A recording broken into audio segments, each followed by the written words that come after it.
الشيطان الرجيم بسم الله الرحمن الرحيم لتبلون في أموالكم وأنفسكم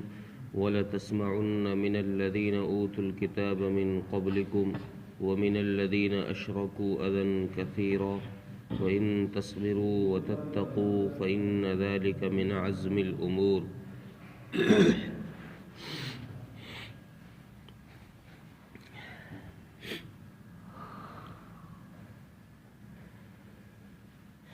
پچھلی آیت میں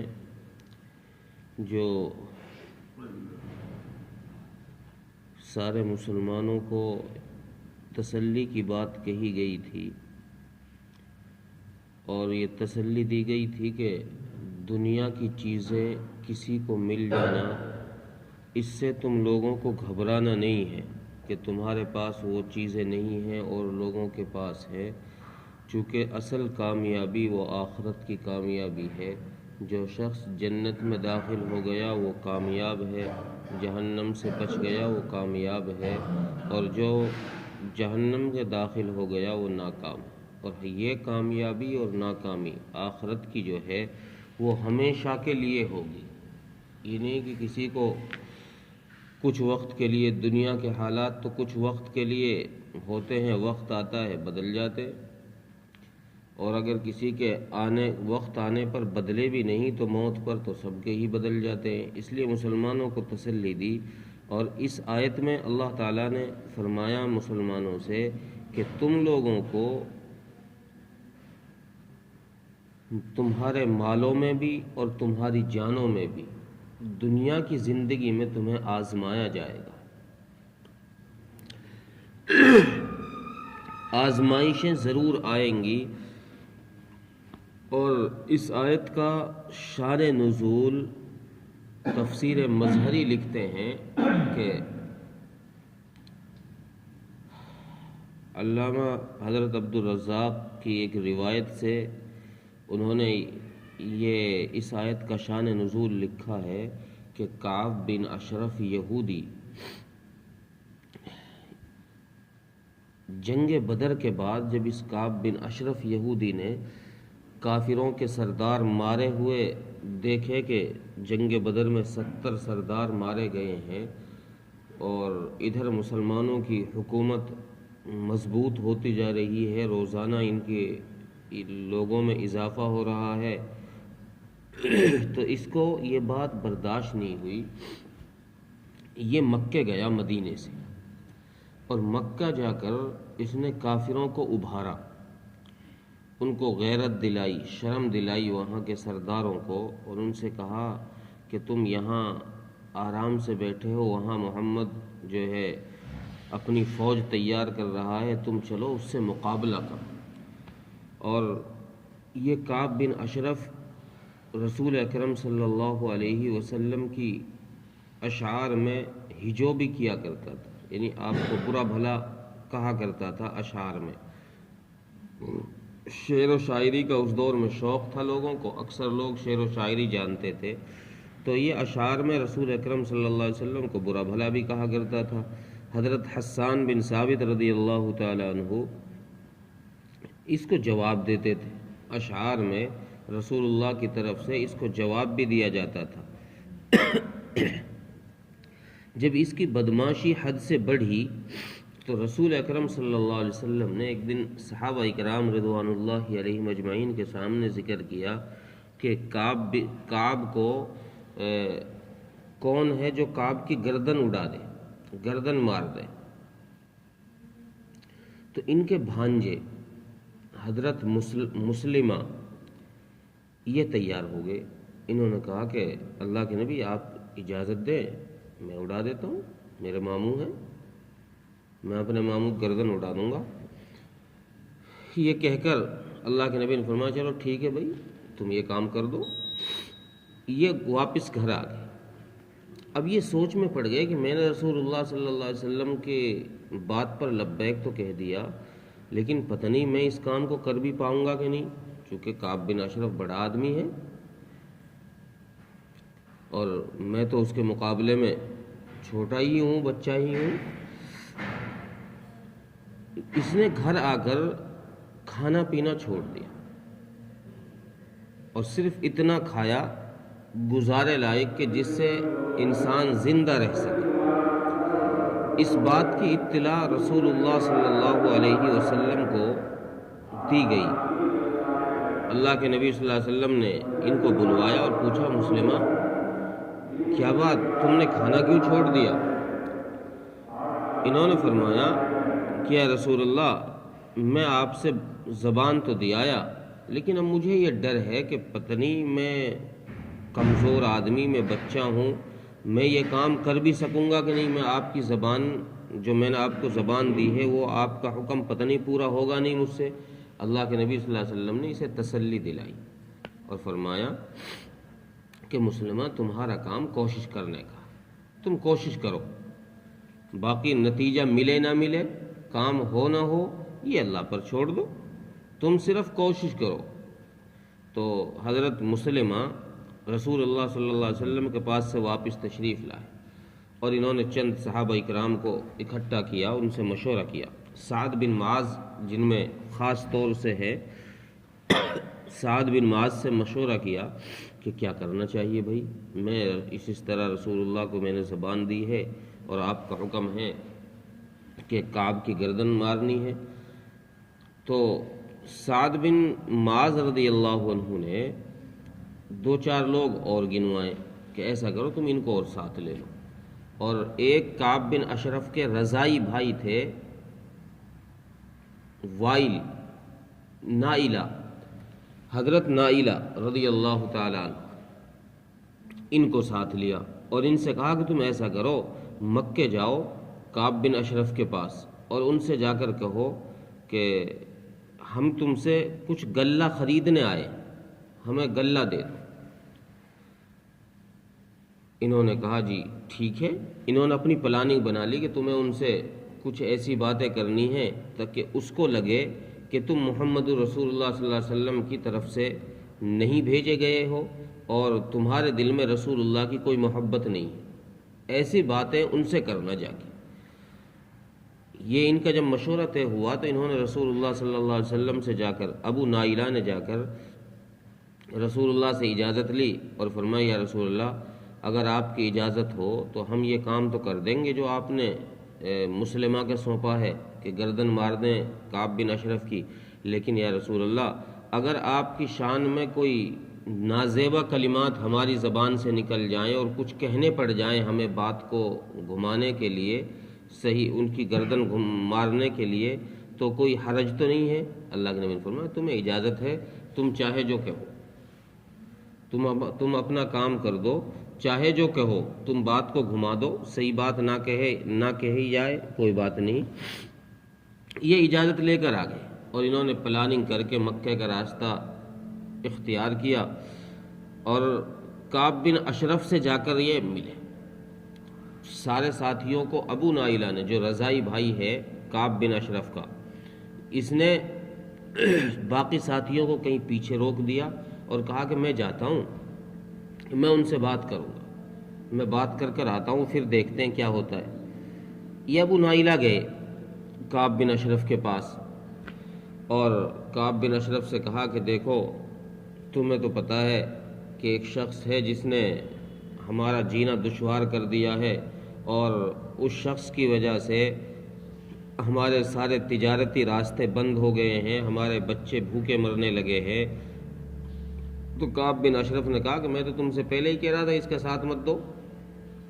تم اس کے ساتھ نہ ہو، میں تو یہ بات تم سے پہلے ہی کہہ رہا تھا۔ اس نے، ابو نائلہ نے کہا کہ آپ تو یہ بات کہہ رہے تھے لیکن اب ہمیں بھی پتہ چل چکا ہے، اس لیے ہم تو آپ کے پاس کچھ ضرورت سے آئے ہیں، اور وہ یہ کہ آپ ہمیں کچھ غلہ بیچ دیں۔ ابھی ہمارے پاس قیمت تو نہیں ہے کہ ہم آپ کو غلے کی قیمت دے دیں، ہاں البتہ ہم کوئی چیز رہن رکھ دیں گے، گروی رکھ کر کوئی چیز ہم آپ سے غلہ لے لیتے ہیں۔ کعب بن اشرف نے کہا کہ ایسا کرو تم اپنے بچے میرے پاس گروی رکھ دو۔ انہوں نے کہا کہ آپ بڑے لوگ ہیں اور یہ ہماری بھی شان کے خلاف ہے کہ ہم اپنے بچوں کو گروی رکھ کر ان کے لیے ہی اناج خریدیں، یہ بھی مناسب نہیں ہے۔ کعب بن اشرف نے کہا کہ اچھا ایسا کرو تو اپنی عورتوں کو گروی رکھ دو۔ حضرت نائلہ نے فرمایا کہ آپ لوگ عرب کے لوگ ہو، خوبصورت ہو، اگر ہم نے اپنی عورتوں کو گروی رکھ دیا تو آپ کی خوبصورتی کو دیکھ کر کہیں ایسا نہ ہو کہ ہماری عورتوں کی نیت آپ کی طرف پھر جائے، اس لیے عورتوں کو گروی رکھنا بھی آپ کے پاس مناسب نہیں ہے۔ ہاں البتہ ایسا کر لیں کہ آپ کے پاس ہم اپنے ہتھیار جو ہیں ہمارے لڑائی کے، ہم اپنے ہتھیار رکھ دیتے ہیں، آپ ہتھیاروں کو اپنے پاس رہن کے طور پر رکھ لیں، جب ہم آپ کو قیمت دے دیں گے تب آپ ہمارے ہتھیار دے دینا۔ اس بات پر بات طے ہو گئی کہ چلو ٹھیک ہے، آپ غلہ لے لیں اور ہتھیار ہمارے پاس رکھ دیں۔ یہ بات جب طے ہوئی، یہ واپس اپنے ساتھیوں کے پاس آئے اور ان سے آ کر کہا کہ اس طرح کا معاملہ، بات یہ طے ہوئی ہے۔ انہوں نے کہا ٹھیک ہے۔ یہ رسول اللہ صلی اللہ علیہ وسلم کے پاس مدینہ منورہ پھر واپس آئے اور رسول اللہ صلی اللہ علیہ وسلم کو سارا واقعہ بتایا کہ اللہ کے نبی اس طرح سے بات طے ہو گئی۔ اللہ کے نبی صلی اللہ علیہ وسلم بڑے خوش ہوئے اور ان کو اگلے روز ان کو واپس ودا کرنے کے لیے آپ جنت البقیع تک آپ ساتھ آئے اور ان کو رات کی چاندنی میں ربیع الاول کے جو 14ویں کا چاند تھا اس میں ان کو رات کے وقت ودا کیا اور ان کو کام پر بھیج دیا۔ یہ واپس اپنے کام پر آئے۔ اب ان کا مشورہ ہوا کہ بھئی کیا کرنا ہے، معاملہ تو اس سے طے ہو گیا ہے، کسی کی گردن مارنا آسان نہیں ہے اور وہ ویسے بھی بڑا آدمی ہے، سرداروں میں ہے۔ ابو نائلہ نے کہا کہ ایسا کرو، میں اس کے سر کے بالوں کو گوندنے کے بہانے سے یا کسی اور بہانے سے میں اس کے سر کے بالوں پہ ہاتھ ڈالوں گا، اور جب اس کے سر کے بال مضبوطی سے میرے ہاتھ میں آ جائیں تو میں اشارہ کروں گا، تم تلوار سے وار کر دینا۔ یہ انہوں نے مشورہ طے کر لیا۔ اب یہ کعب بن اشرف کے مکان پر، اس کے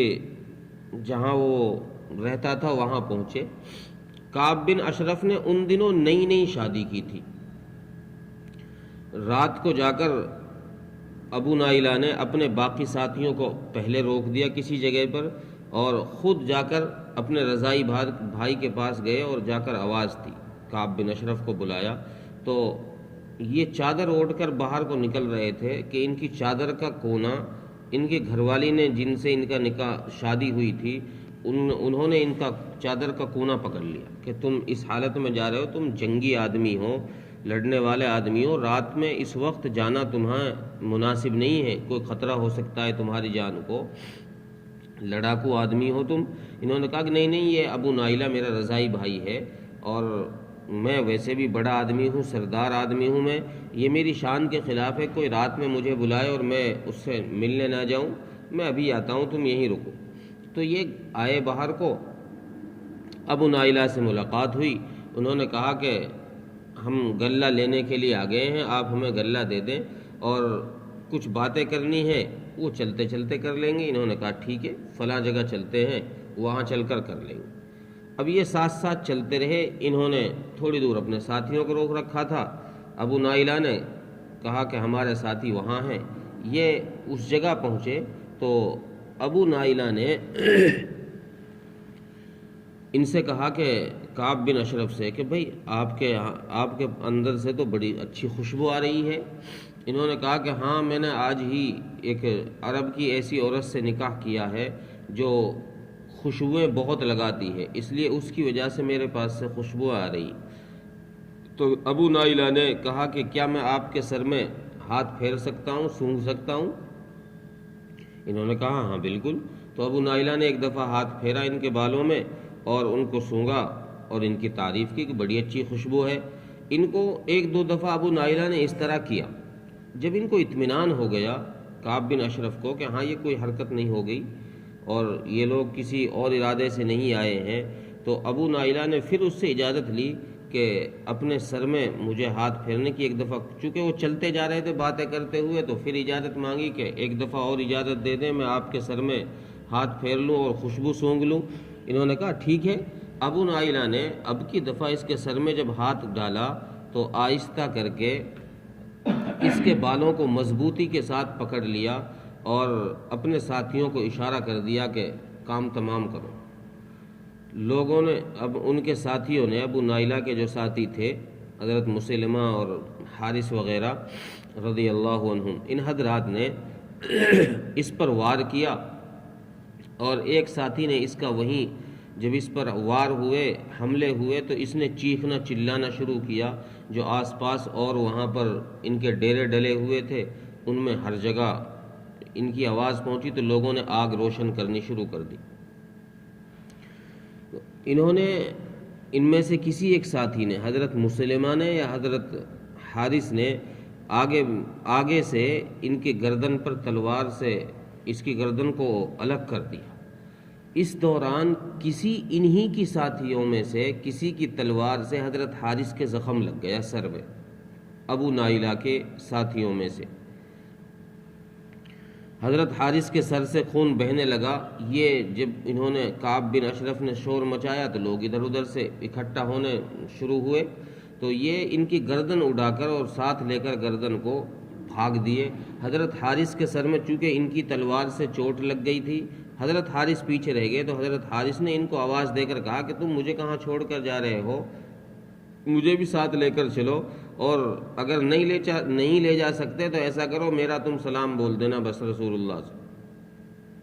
لیکن انہوں نے واپس حضرت حارث کو اپنے ساتھ لیا اور مکہ مکرمہ مدینہ منورہ پہنچ کر رسول اکرم صلی اللہ علیہ وسلم کی خدمت میں کعب بن اشرف کا سر رکھا۔ تو اللہ تبارک و تعالیٰ نے اس پر یہ آیت کریمہ نازل فرمائی کہ تم ان اہل کتاب اور مشرکوں کی بھڑکاؤ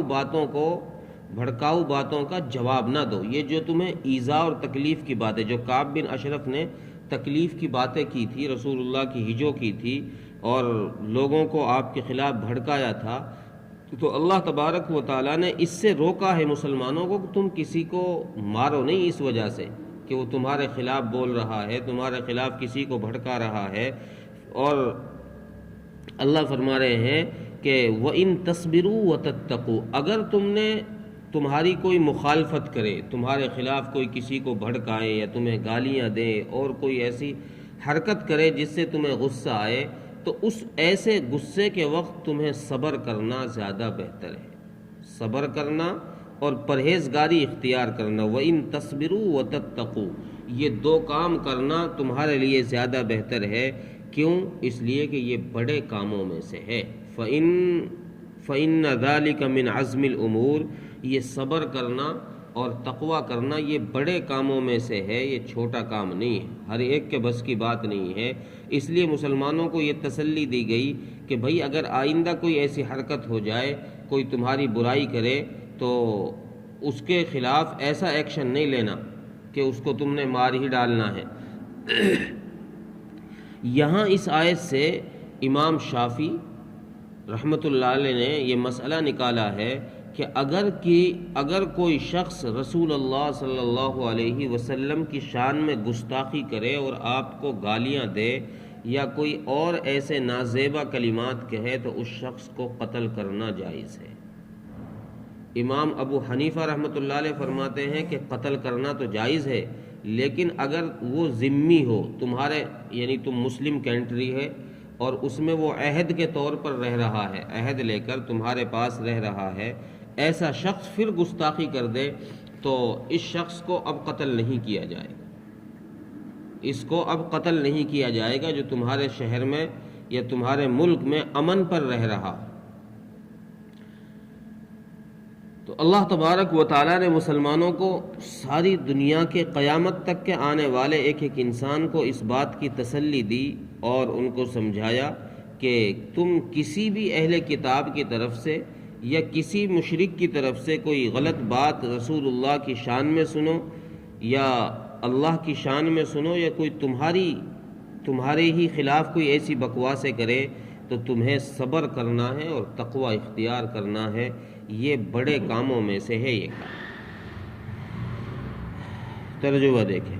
لَتُبْلَوُنَّ فِي أَمْوَالِكُمْ وَأَنفُسِكُمْ، اور تمہیں آزمایا جائے گا تمہارے مالوں میں اور تمہاری جانوں میں،